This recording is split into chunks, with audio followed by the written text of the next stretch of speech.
जब जब ओई धर्म की आनी बाड़े असुर अधम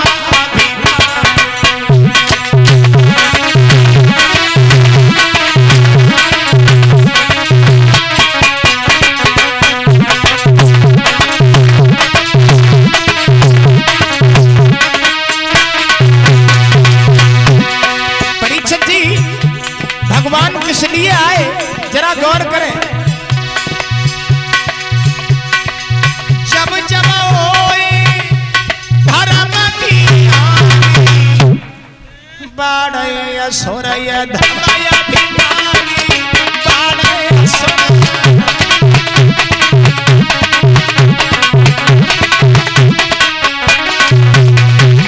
लाला तब तब धरे प्रभु की शरीरा अरे नाथ मम सज्जन पीरा।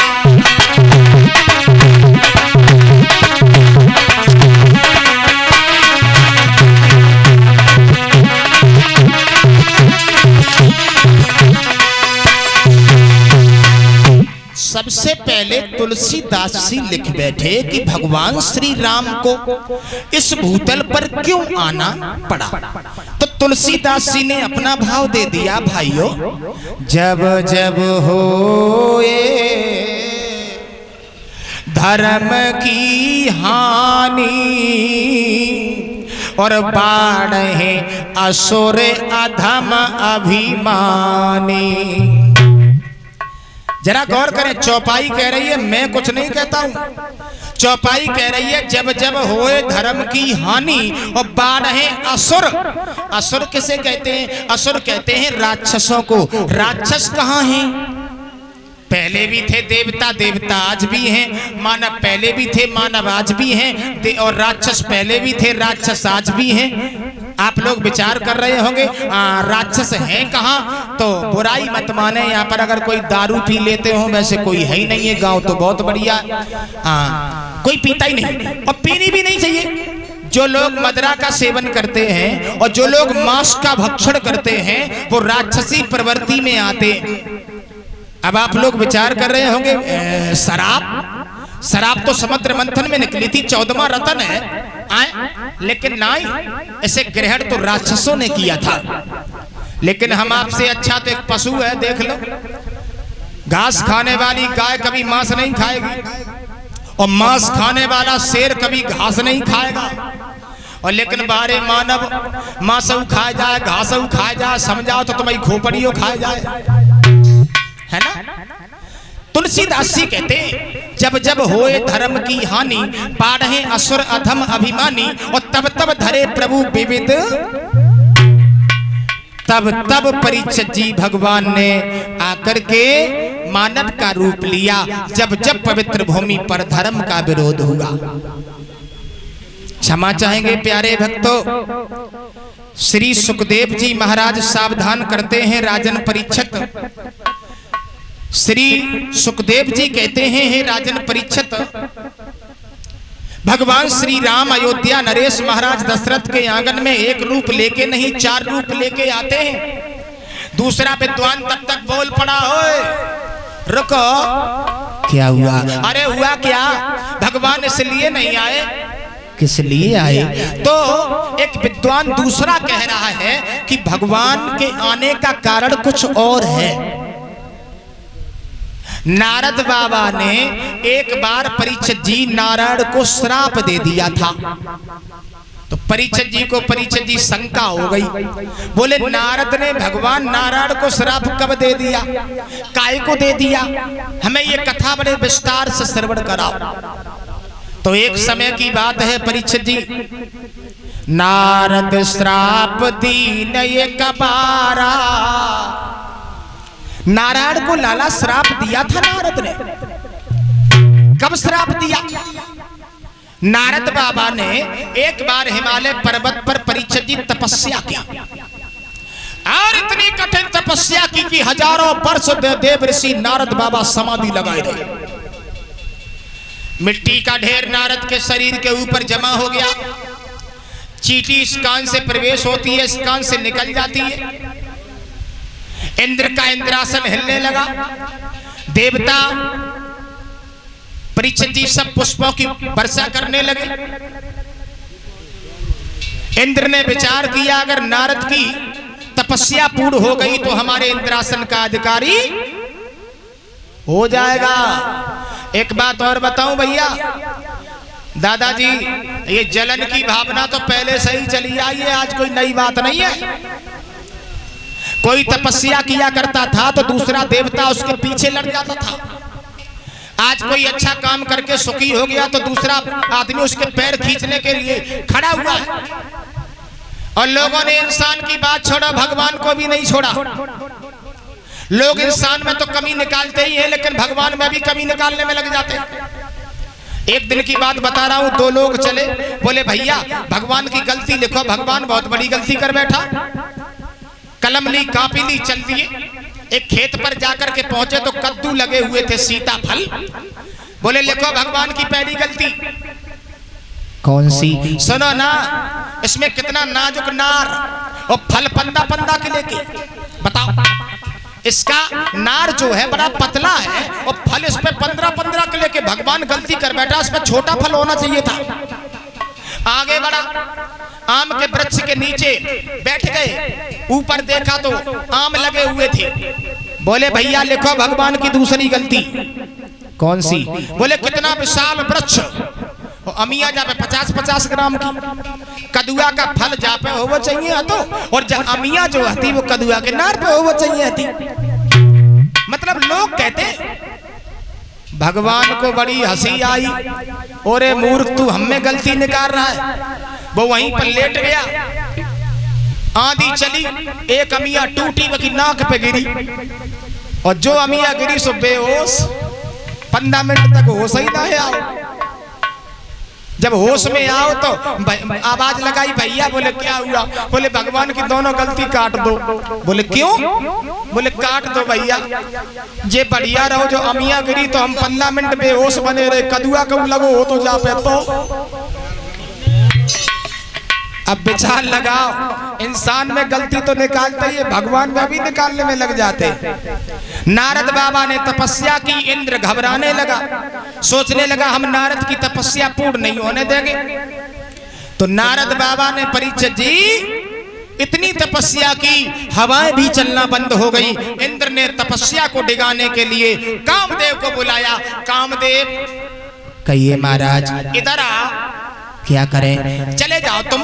कहाँ? नारद की तपस्या को डिगा के आओ। मतलब ये है वो हमारे इंद्रासन को छीनना चाहता है।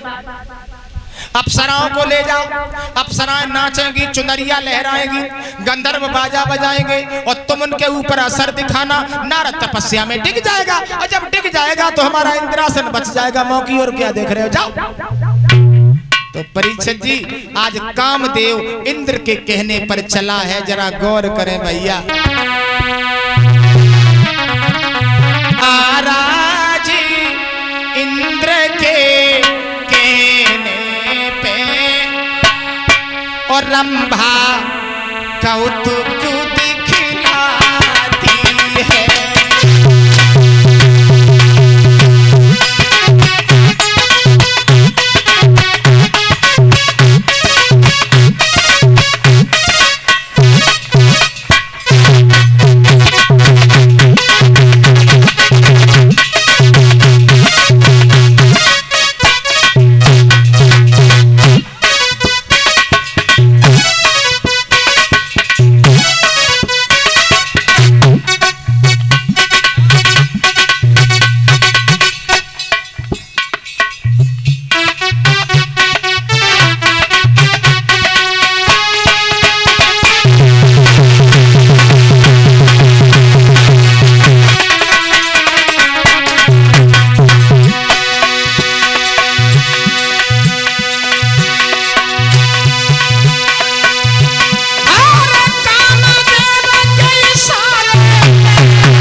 सुंदरी उन पर लहराती है।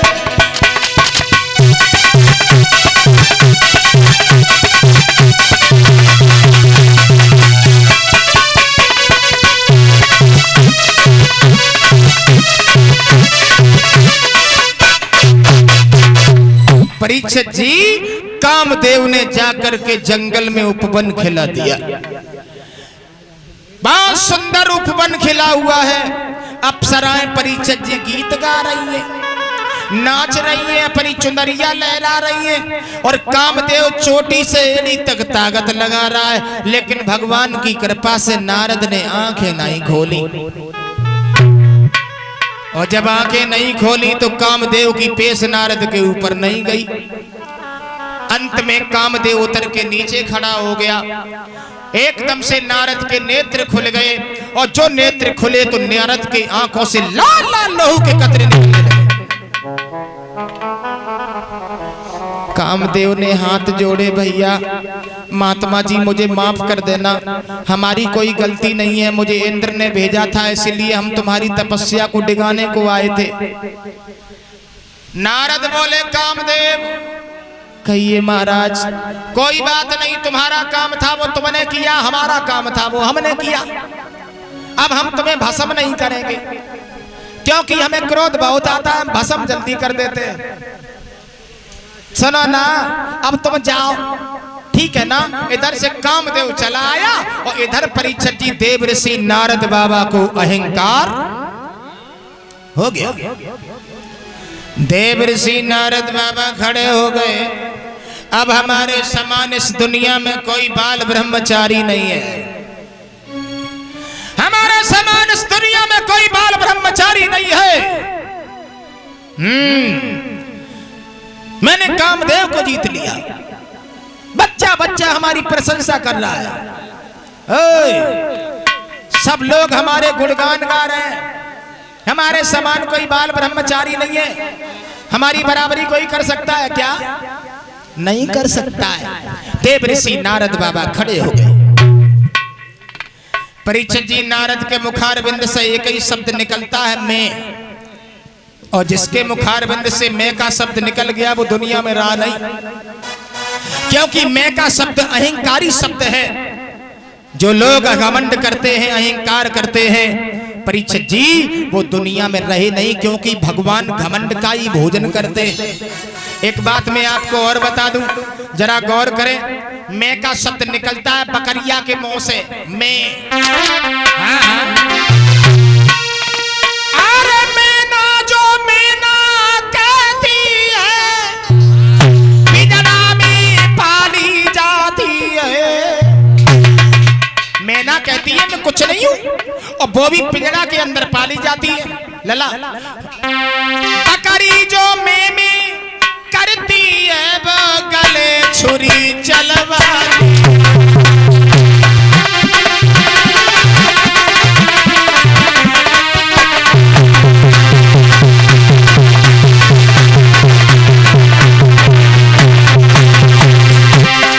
मैना कहती है मैं कुछ नहीं हूं, आहा पिंजरा के अंदर फंस जाती है भाइयों। और बकरिया कहती है मैं, आहा उसके गर्दन पर छुरी रखी जाती है। जरा गौर करें, जो बकरी कहती थी मैं, वो ही अंत में भगवान का नाम लेती है। जरा गौर करें।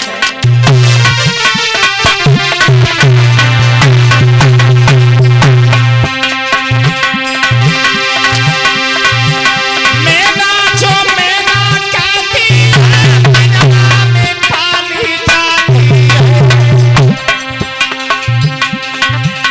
बकरी जो में करती है, वो गले छुरी चलवाती है।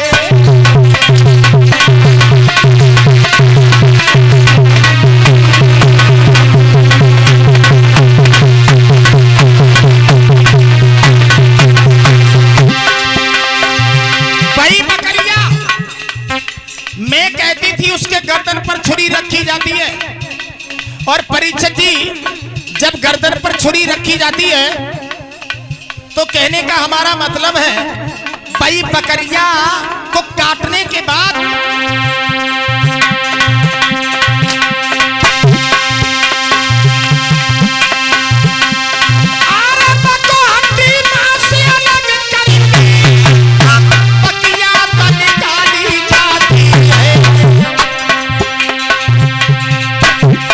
उसिया तक ही ओ भैया ये कत्तात बनाई जाती है।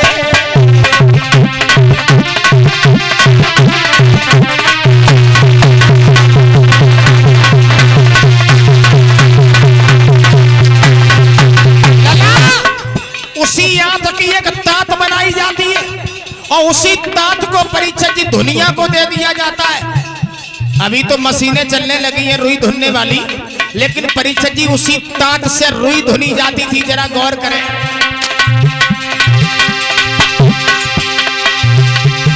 उसी तात को लेकर के दुनिया को दे दी जाती, दुनिया का डंडा पड़ता है तब तू ही गाती है।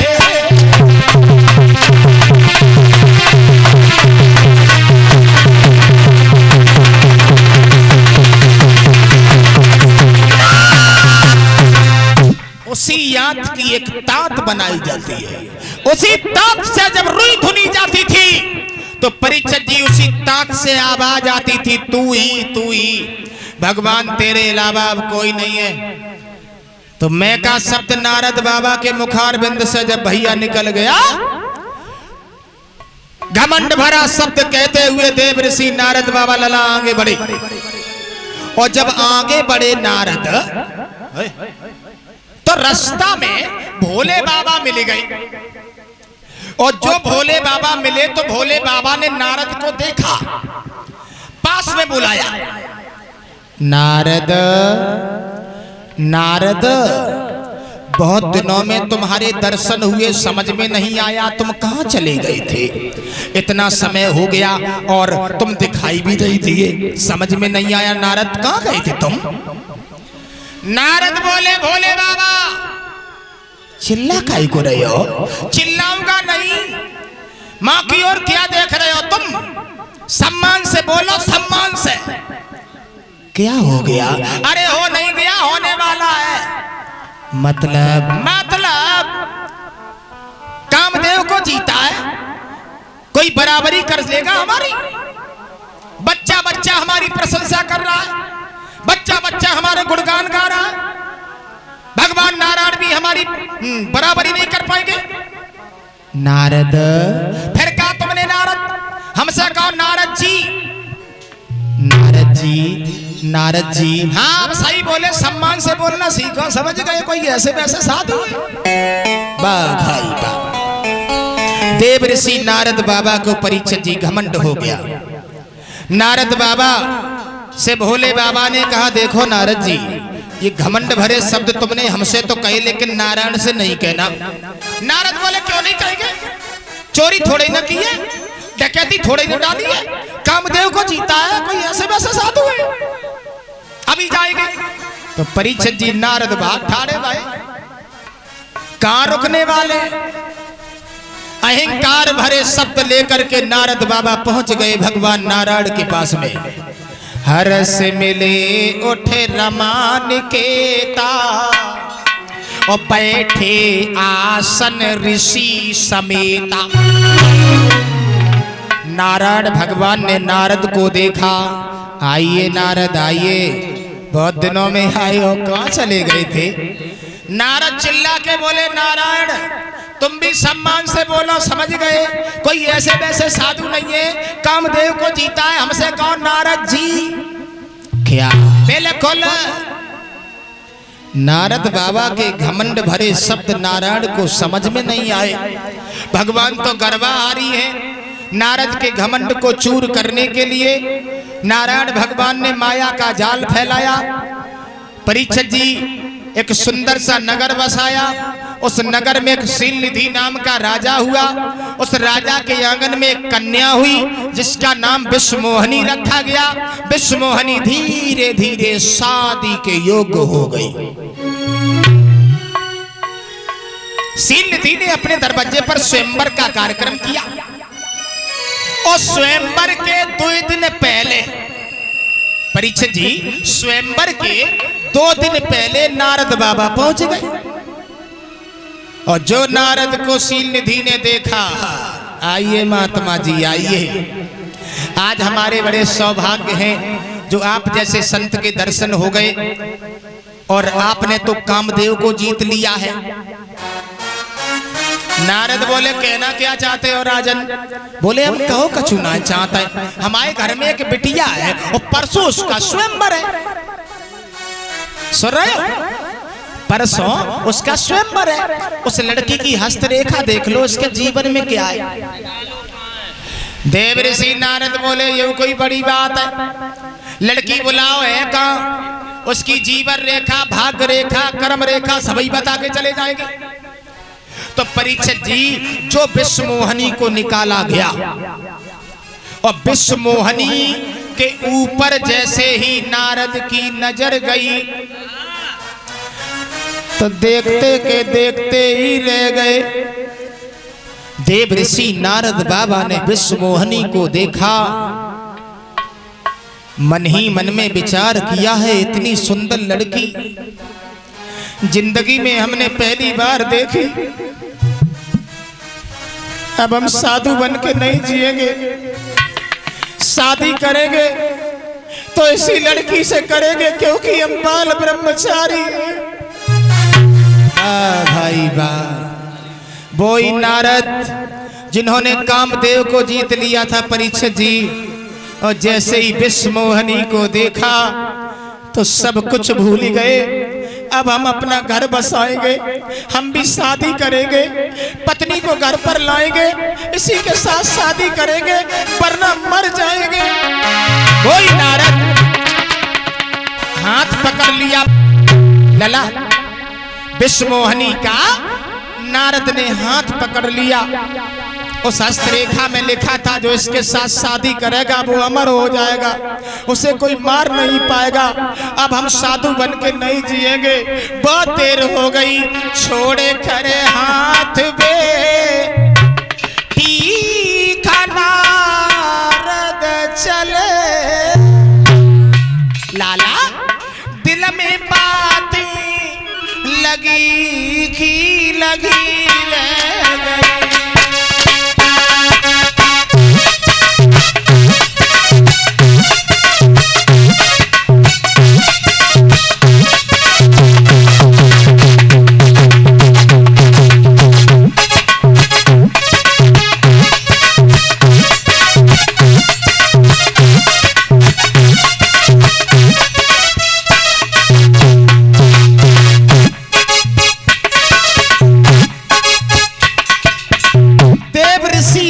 बाबा ने विश्वमोहनी के हाथ को छोड़ दिया।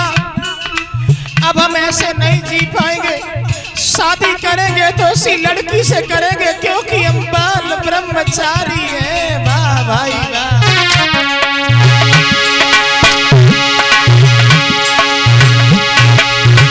छोड़े कर हाथ बेटी नारद चले, दिल में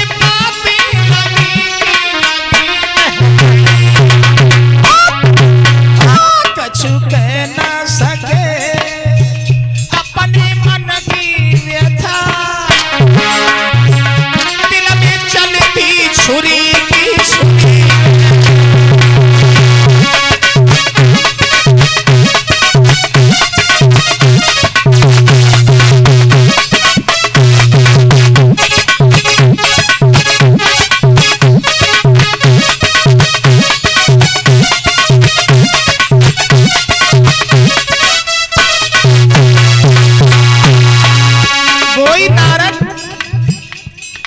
विश्वमोहनी के भविष्य को देखने को गए थे लला। सुंदरता देख के अपनी भविष्य में डूब गए। क्या बताऊं, सब कुछ भूल गए, सब कुछ।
ऋषि नारद बाबा ने विश्व मोहनी के हाथ को पकड़ लिया और पकड़ने के बाद परीक्षित जी हाथ को छोड़ दिया। विचार एक ही आता है कि अब हम साधु बन के देखो, अब नहीं जी पाएंगे, बहुत दिन हो गए साधु बने बने, हम भी अपना परिवार बसाएंगे, क्या पागल है? घर बसाएंगे, शादी करेंगे, बच्चे होंगे, परिवार बढ़ेगा, ऐसे वैसे साधु है। वाह भाई वाह। देव ऋषि नारद बाबा विश्व मोहनी को देख करके लला पागल हो गए। हाँ, क्षमा चाहेंगे मेरे प्यारे भक्तों, एक सामाजिक बात आपको बता रहा हूं। देव ऋषि नारद बाबा ही नहीं, अरे हमारी आपकी बात छोड़ो, बड़े बड़े ऋषि, बड़े बड़े मुनि, ब्रह्मा विष्णु महेश नारी के चक्कर में, आहा आइए, अरे क्या छुपा दिया हर नारी में, और जो नहीं देखने में आता है, और नारी के आगे सूरवीर बलवान तलक झुक जाता है।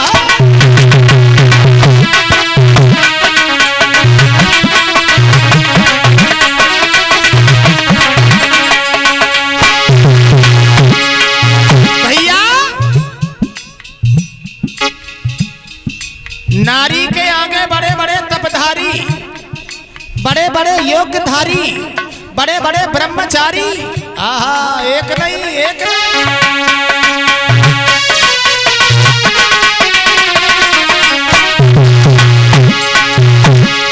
लला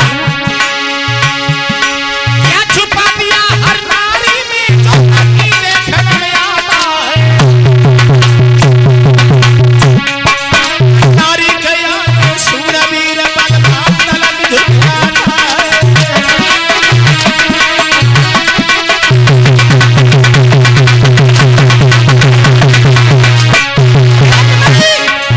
अरे मेरी बात छोड़ो, अपनी बात छोड़ो, विश्वामित्र मेनका के सरोवर के बीच में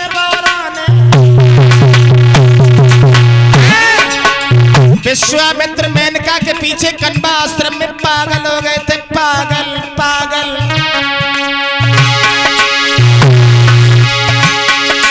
ये विश्वामित्र मेनका के सरोवर के बीच में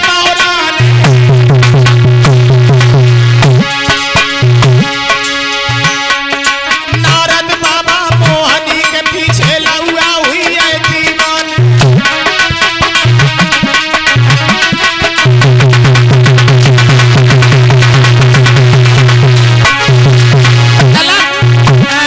छोटू मेरा मतलब है,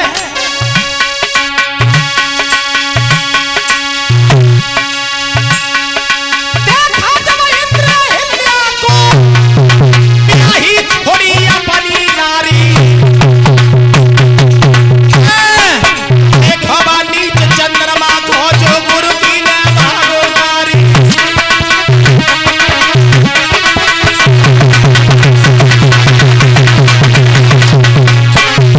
छोटू क्या छुपा दिया हर नारी में, क्या छुपा दिया हर नारी में, क्या छुपा दिया हर नारी में, जो नहीं देखने में आता है,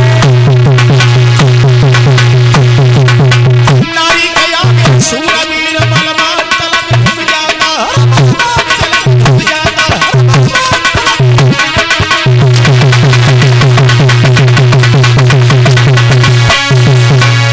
बड़े बड़े ब्रह्मचारी देव ऋषि नारद बाबा परीक्षित जी मोहनी के चक्कर में फंस गए।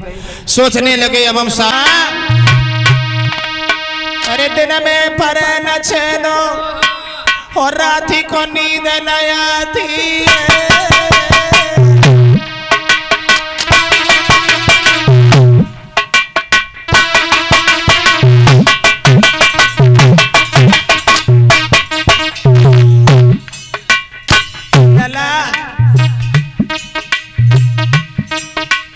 देखत नजर पसार सामने लड़की आती, रात में अगर सपनों आते लला तो विश्व मोहनी दिखाई देते हैं। सोच रहे हैं नारद, सोच रहे हैं आराम अब खाना पीना और सोचे नारद बिन लड़की के अब न जीना गरीबों की सदनया विश्व मोहनी दुल्हन बन मेरे घर में आवेगी। नारद का कोई दोष नहीं था लला विमल प्रेम बुरी जंजीर वीर तुम झूठ मथिर माना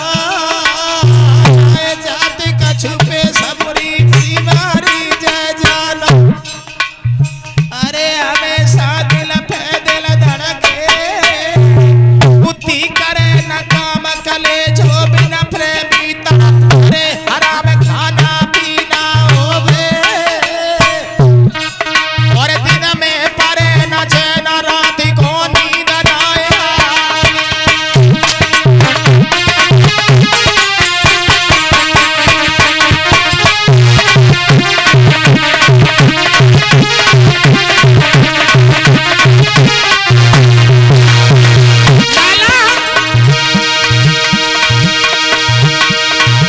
जिस तरह नींद थोड़े जल में व्याकुल होई अति दुख पाती पछड़ा भी लगाए रमाए रात चटनी कोलाई सुहाती है।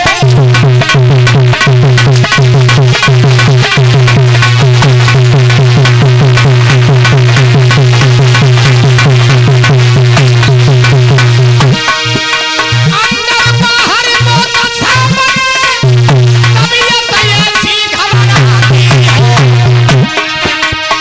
प्रेमी लोगन की हालत कछु ऐसी हुई जाती है।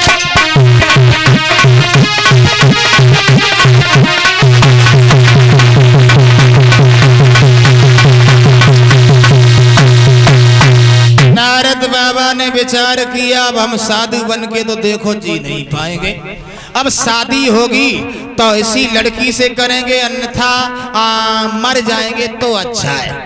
अब करें तो करें क्या, जब परीक्षित जी कोई दिखाई नारद को नहीं दिया अब तो बने वो बाला अब तो लड़की शादी बिल्कुल करेगी कि अब तो बने हैं वो बाला ओ हमारे घर नी अब तो बने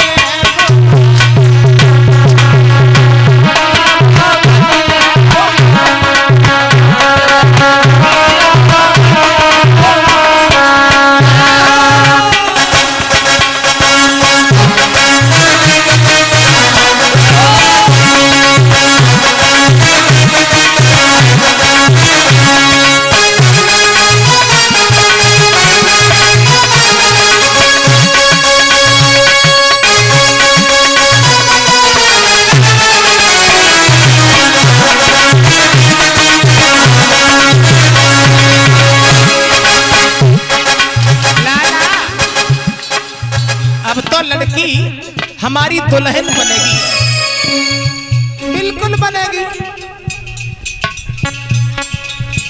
तुम हंस रहे हो, लड़की सुनो कैसी है मैं बताऊं।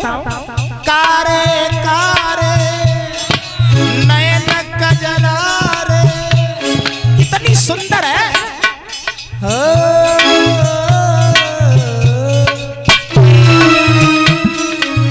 कारे कारे पके नैन कजरा रे जैसे नागिन कारी इतनी सुंदर है देख के सब और तारीफ करे। ऋषि नारद की अति सुंदर दासो अब तो बने वो अब तो बने हैं वो बाला हमारे घर नी अब तो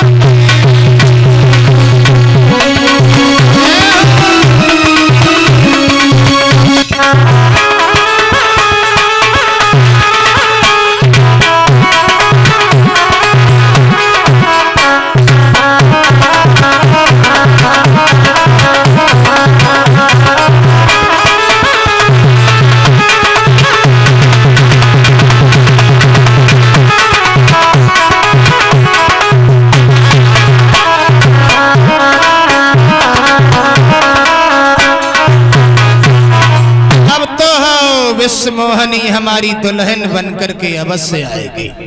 चल दिए देव ऋषि नारद बाबा परीक्षित जी पहुंच गए जहां पर विश्व मोहनी का स्वयंवर हो रहा है भाइयों। और बड़े बड़े राजा महाराजा महाराज उस दरबार में बैठे हुए हैं। नारद बाबा ने कुर्सी उठाई और सबसे आगे ही डाल ली, बोले निकले तो हिम्मा और सबसे सुंदर हम हैं, जयमाला हमारे डालेगी और नारद बाबा कुन्नी से धीरे से निकल जाएंगे, है ना। कुर्सी उठाई बैठ गए। उधर से विश्व मोहनी जयमाला लेके निकली तो नारद की ओर एक बार तो नजर गई, दूसरी बार चितइयों ना, बोले जो बंदर कहां से आओ। पीछे भगवान भेष छुपा के बैठे हुए थे, उन्हीं के गर्दन में जाकर के जयमाला डाल दी। और जो जयमाला डाली तो परीक्षित जी नारद के शरीर में आग लग गई।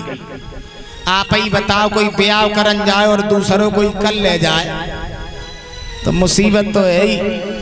देव ऋषि नारद बाबा खड़े हो गए। लड़की बिल्कुल पागल, लड़की बिल्कुल पागल, ये रूप की पहचान नहीं जानती, इसे ये नहीं मालूम यह सुंदर कौन है। वाह भाई वाह। परीक्षित जी भगवान नारायण ने ऐसा जाल बिछाया जो नारद बाबा का घमंड चूर चूर करने के लिए भोले बाबा के गढ़ बैठे हुए थे वो हंसने लगे।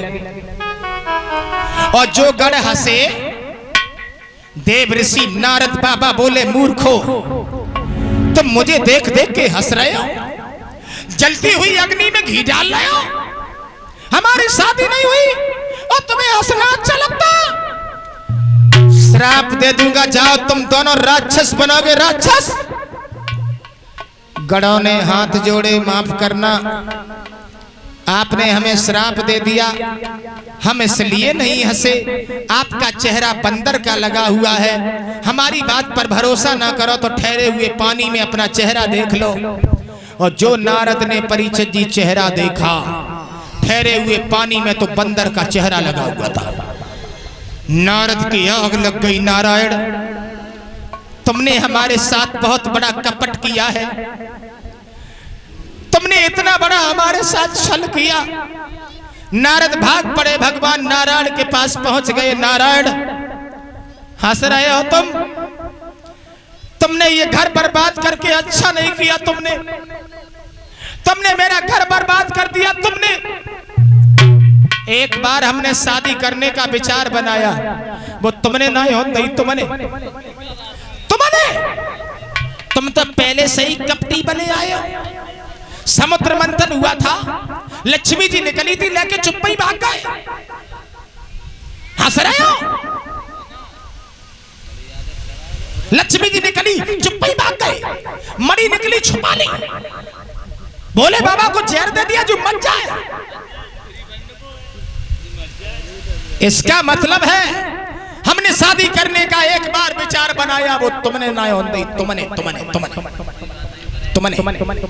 लेकिन नारायण, तुम भी एक नारद के चक्कर में फंसे हो। आज तुम भी समझोगे कोई मिला था, हम भी तुम्हें रुला के मानेंगे। जिस तरीके से नारी के पीछे मैं रो रहा हूं, एक समय वो आएगा नारी के पीछे तुम भी रोओगे। बंदर का चेहरा जो तुमने हमारे लगाया है, यही बंदर सेना तुम्हारे काम में आएगी। जाओ, ये नारद का श्राप है। परीक्षित जी उन्हीं नारद के श्राप से भगवान को भूतल पर आना पड़ा। सीता का हरण हुआ, वन वन में भगवान रोए और समुद्र में सेतु का निर्माण हुआ, तो बंदर सेना ही प्रभु राम के काम में आई। मेरा मतलब है, इसलिए भगवान इस भूतल पर आते हैं। तो तालियां बजाते हुए एक भगवान का छोटा सा कीर्तन बोल लीजिए और आगे भगवान की कथा।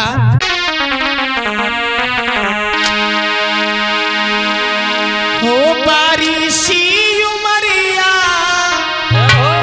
और धादी सी सुंदरिया,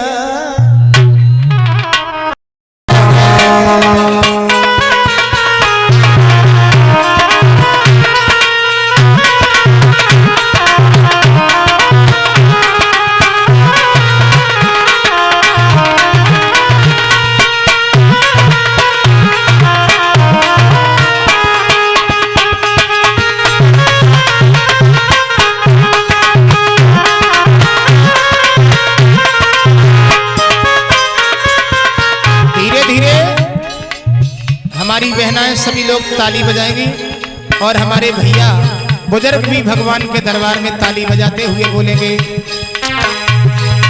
हो बारिशी उमरिया भादी सी चुनरिया गजब करे गई हाय ब्रज की बात।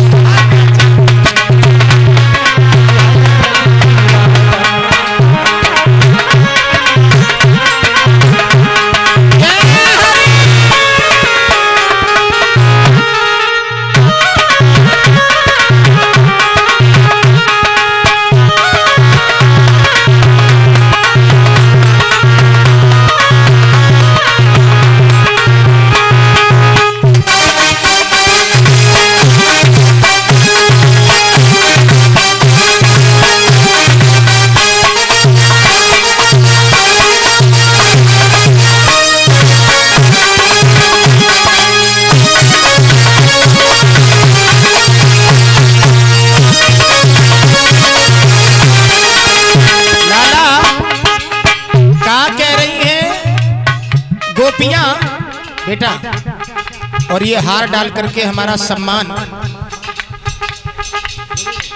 श्रीमान जर्मन सिंह भैया जी इसी ग्राम आसलपुर के 101 रुपया श्री राम विलास यादव जी आसलपुर से हमारे पास भेंट कर रहे हैं।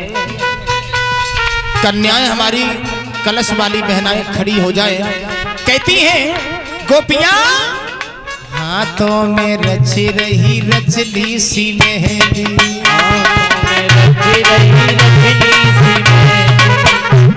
क्या कह रही है लाला? हाथों में रच रही रचली सी मेहंदी,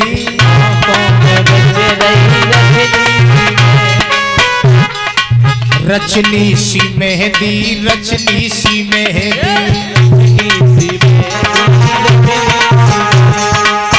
लाला कानन में बाली, कानन में बाली, नाक नथुनिया गजब कर गई ब्रज की राधा।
काऊ काऊ के तो होटल नहीं है, ले ताली बजा के बोल लो सब लोग। यमुना किनारे मेरो यमुना किनारे मेरो रसीले आए जाइए।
प्यारे एक बार दशरथ मन माही भई गिलाने मोरे सुत नाही। एक बार महाराज दशरथ को गिलानी हुई कि हमारे कोई पुत्र, अब एक बार गिलानी हुई, परीक्षित जी बार बार गिलानी क्यों नहीं हुई? और जब एक बार हुई तो कौन से बार हुई? भैया तो तुलसीदास जी कहते हैं एक बार महाराज दशरथ एक हिरण का पीछा कर रहे थे। बोले दूर जाकर के हिरण खड़ा हो गया और हिरण आवाज लगाने लगा, दशरथ तुम हमें मार नहीं पाओगे। क्यों? कि जिन राजा के सुत ना होई,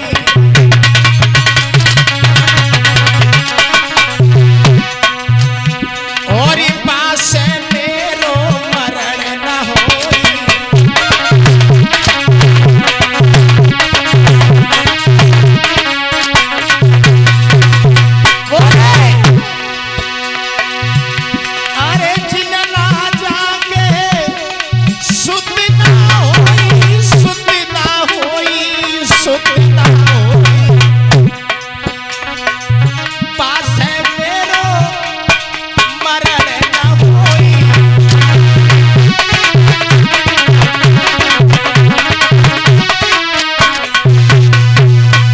आवाज लगाई दशरथ तुम हमें कभी नहीं मार पाओगे, क्योंकि जिन राजा के सुत ना होई और बासे मेरो मरण ना,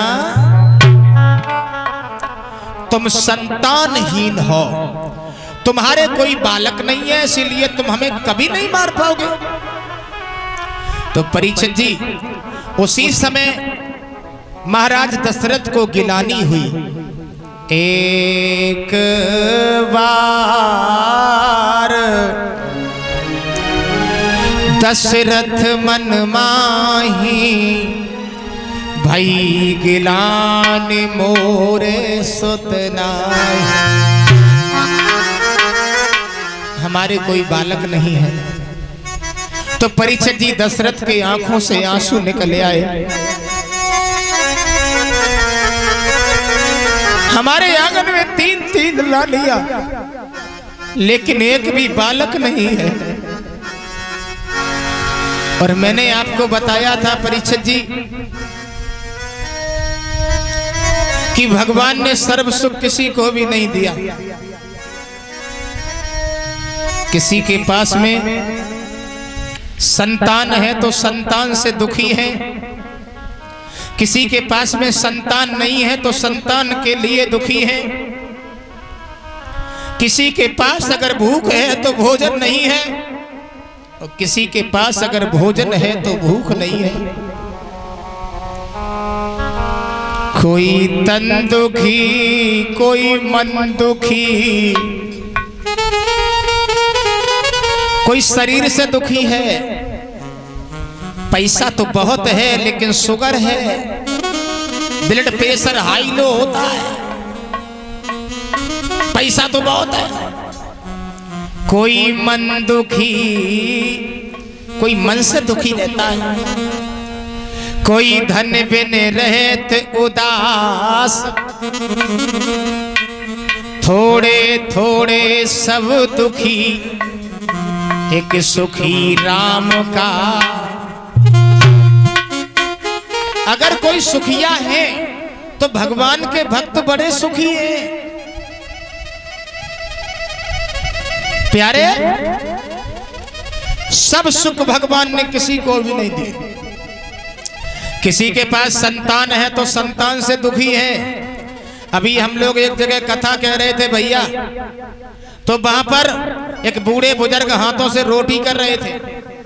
मैंने उनसे पूछा दादा आपके कोई बालक नहीं है? तो रोने लगे। मैंने कहा रो काहे को रहे हो? तो बोले भैया लड़का तो है। हमने कहा है कहाँ? तो तब उन बूढ़े ने कहा लड़का मोरे चार, दोए हैं सेंट्रल जेल में और दोए हुए गए फरार। दिए पराई है गई और बहुएं ले गए पूत, और जीवन भर लदते रहे सो रहे ऊट के। इसीलिए तो कहा गया कि चंदन की किरचे भली गाड़ी भरो न काठ, सपूत घर में एक ही भलो, कपूत भले नहीं 60। अगर घर में एक बालक है और लक्षणदार है, सुशील है, तो परीक्षित जी ये स्वर्ग ही स्वर्ग है। दशरथ के आंगन में परीक्षित जी 3-3 रानियां, एक भी लड़का नहीं। और याद रखना, परम पूज्य गुरु ब्रजेश कुमार शास्त्री जी गाया करते थे, आज के संसार में और कोई न सुखी है, और किसी न किसी बात से हर कोई दुखी है। किसी न किसी बात से हर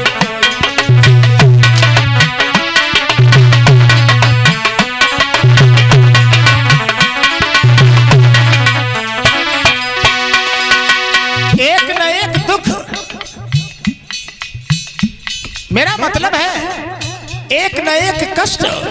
कोई अधिकारी से दुखी है, तो कोई बीमारी से दुखी है, कोई अपनी घरवारी से दुखी है, तो कोई सारी से दुखी है। मेरा मतलब है कोई न कोई कष्ट।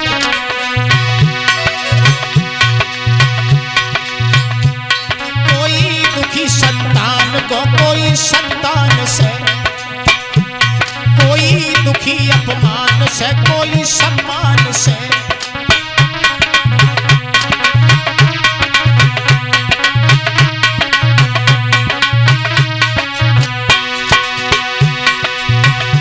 मतलब है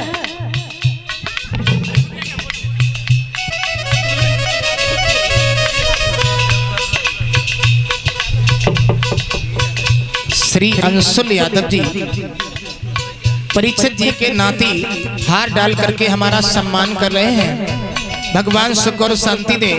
परीक्षित जी, लॉकडाउन के बाद तो सारी दुनिया दुखी हो गई। कैसे? घर घर में आजकल लगी महंगाई मारी गई, कर गेहूं मिले उधार तो पिसाई मारी गई, और कर्मचारी लोगों की सफाई मारी गई। फैशन के दौर कपड़ा की सिलाई मारी गई, बच्चों से लेके बूढ़ों की दवाई मारी गई, और बाकी जो बचा तो ये जुदाई मारी गई।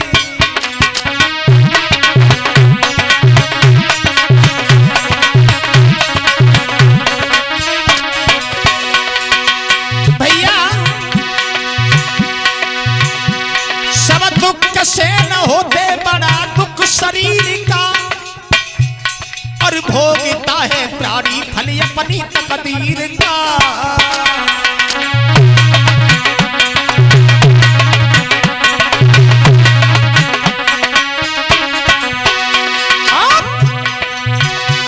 हर अपनी अपनी किस्मत है जो हर में लिखी है, और किसी न किसी बात से हर कोई दुखी है।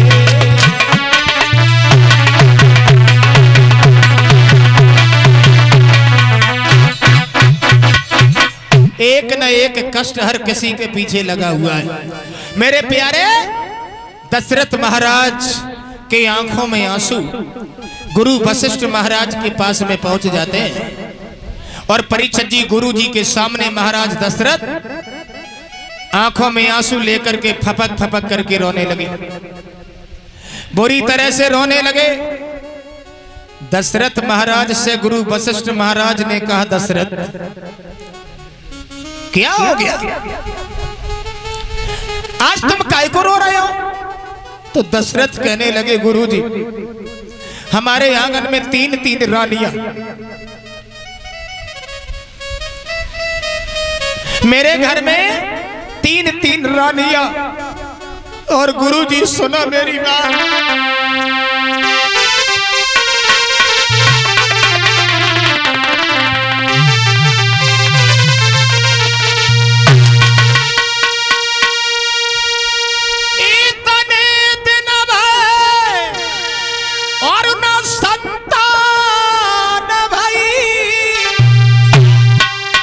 दुनिया सवासी उड़ाती है गुरुदेव, लोग हमें निवल बतलाते हैं मेरी रानी बाज गाती है।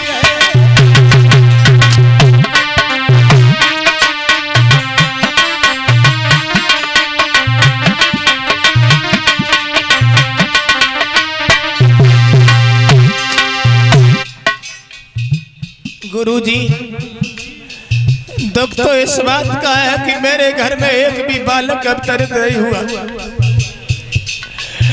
अरे मैं इतना पापी हूँ जो मैंने बालक की छोड़ा एक कन्या के भी दर्शन नहीं कर पाए। रोए दशरथ।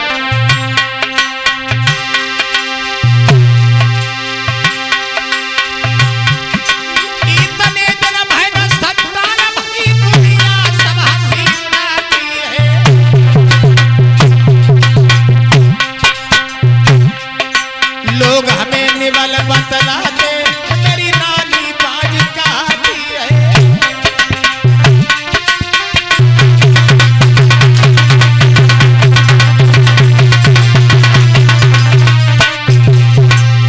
गुरुदेव,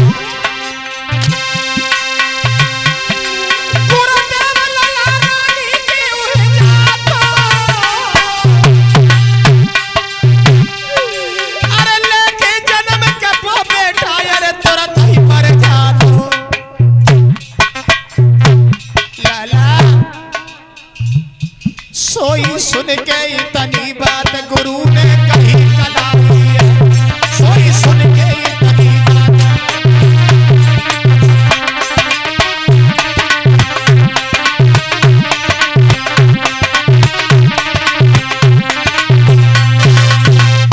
प्यारे भक्तों, आज गुरु वशिष्ठ महाराज ने परीक्षित जी दशरथ का हाथ पकड़ लिया। बिना मतलब के रो रहे हो, संतान के पीछे काय को रोते हो? संतान कभी किसी बाप का नाम नहीं चलाती है। प्यारे भक्तों, याद रखना, दशरथ महाराज का हाथ पकड़ के मोहन यादव जी की तरफ से ये हार आया है। भगवान सुख और शांति दे, इस बच्चे को सद्बुद्धि प्रदान करते रहे। परीक्षित जी, गुरु वशिष्ठ महाराज ने कहा कि हे दशरथ, धरो धीर होए सुतचारी, धैर्य धारण करो। तुम्हारे आंगन में एक बालक नहीं 4 बालक आएंगे, और वो भी परम पिता परमेश्वर आएंगे। श्रृंगी ऋषि को बुलाओ, पुत्रेष्ठ यज्ञ रचवाओ। तुम्हारे घर में एक नहीं 4 बालक आएंगे।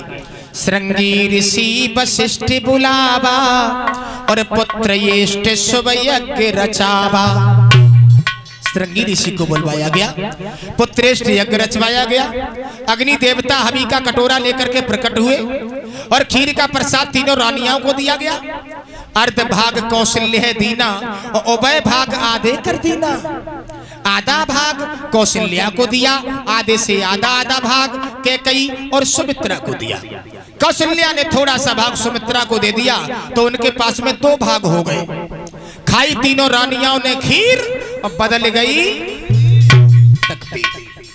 खीर खाने के बाद तकदीर बदल जाती है भक्तों। कवियों की कल्पना तो ये है, धीरे धीरे समय व्यतीत हुआ तो परीक्षित जी भगवान का जब अवतार हुआ था तो कौन सा समय था? कौन सा समय था? जरा गौर करो।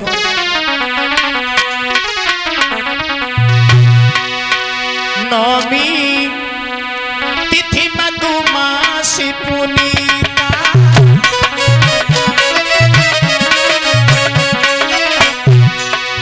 शुक्ल पक्ष अवजिति हरि प्रीता सीता राम जी की जय। हो राजा राम जी की जय, सीता राम जी की जय, राम जी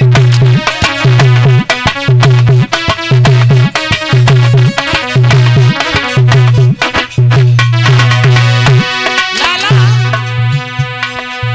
मध्य दिवसी अति शीत लगावा, पावन काल लोक विसरामा, सीता राम हरे राजा राम हरे, सीता राम हरे राम हरे।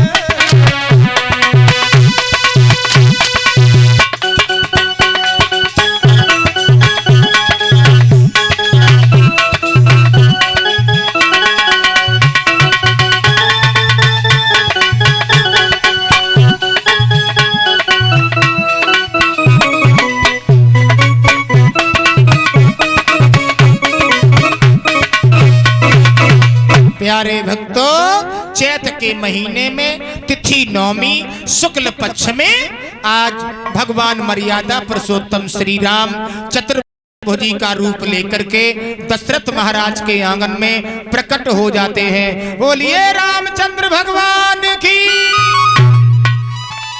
एक एक दिन के अंतर से चारों भाइयों का अवतार होता है।